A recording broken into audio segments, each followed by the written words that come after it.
Imagine you walk into a store to buy a couch. Your credit isn't great, so a loan feels out of reach. But then you see a sign that changes everything. No credit check, instant approval, take it home today. No paperwork stress, no waiting, no rejection. Just walk in, sign a few papers, and walk out with exactly what you wanted. It feels like a miracle. It feels like the system finally worked in your favor. But here's the question nobody asks in that moment. If banks reject people for being too risky, why would a random furniture store or electronics shop happily hand you thousands of dollars with zero checks at all? The answer to that question is exactly what we're going to break down today. And once you understand it, you'll never look at no credit check financing the same way again. Let's start with why this offer feels so good in the first place. Humans are wired to avoid rejection. Even small rejections, like being denied a loan, trigger the same part of the brain that reacts to physical pain. So when something says no checks, no judgment, guaranteed approval, it doesn't just sound convenient. It feels emotionally safe. It removes the fear of being told no. That relief is powerful, and companies that offer no credit check financing know it. They're not selling you a couch or a phone. They're selling you the feeling of being accepted instantly, with no conditions. But relief is not the same thing as a good deal. And this is where the trap begins. Here's the part most people never stop to think about. Lending money is risky. When a bank checks your credit, they're trying to answer one simple question. How likely is this person to pay me back? If your credit history shows missed payments or high debt, banks see that as a red flag. So they either say no, or they charge higher interest to protect themselves from the risk of losing money. Now, a store offering no credit check financing is taking on that exact same risk, without even checking. So how do they protect themselves? They don't lower the risk. They raise the price.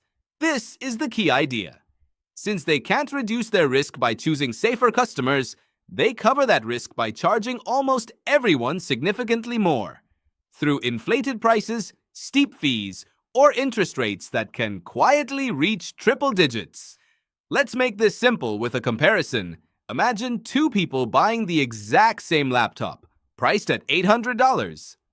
Person A goes through a normal store, pays with a low-interest credit card, and ends up paying around $850 total after a small amount of interest. Person B chooses the no credit check plan advertised at the same store. No paperwork, no stress. Convenient weekly payments. By the time person B finishes paying it off, the total cost isn't $850. It's often over $2,000 for the very same laptop. Same product, same store shelf, completely different financial outcome. That is the trap. It's not that people are bad with money. It's that the offer is designed to feel painless in the moment, while the true cost is pushed far into the future, spread out in small, forgettable payments. This is where a psychological concept becomes important, something behavioral economists call payment decoupling. When you pay for something all at once, your brain feels the cost. That sting of losing money encourages caution. But when a large expense gets split into small weekly or monthly payments, the brain stops connecting those payments to the original decision. $25 a week doesn't feel like spending $2,000. It feels like nothing at all. Retailers understand this deeply. That's why the advertisement never says $2,000 total. It says as low as $20 a week. The framing isn't lying. It's just highlighting the smallest, least painful number, while hiding the number that actually matters. Now here's where it gets even more interesting. This trap works especially well on people who are already financially stressed. Think about who is most likely to need furniture, appliances, or electronics without having cash up front. Often it's people living paycheck to paycheck, people with limited savings, or people already carrying debt.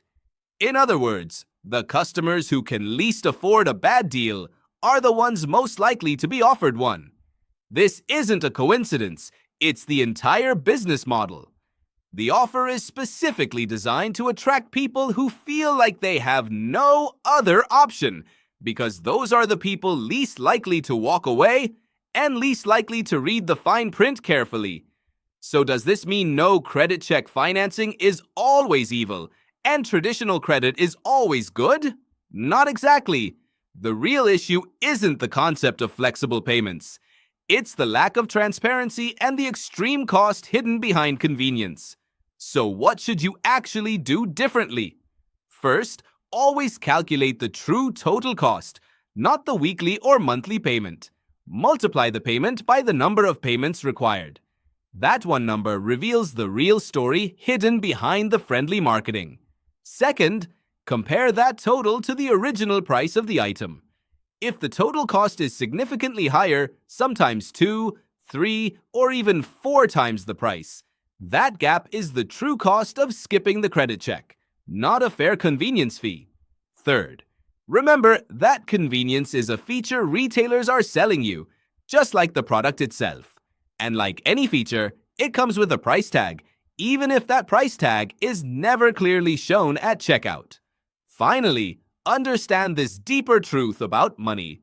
Anything that removes friction from spending should immediately raise your curiosity, not lower your guard.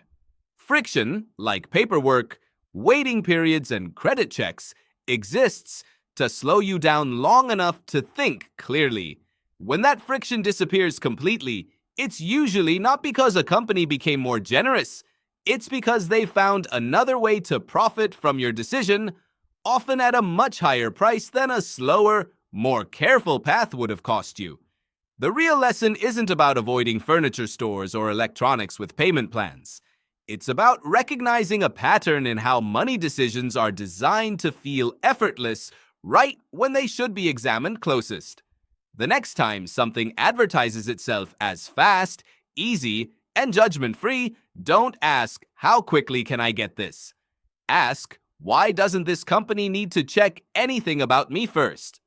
Because in the world of money, the smoothest path is rarely the cheapest one, and the real cost of convenience is something you almost always end up paying later, just in smaller, quieter pieces that are much easier to miss.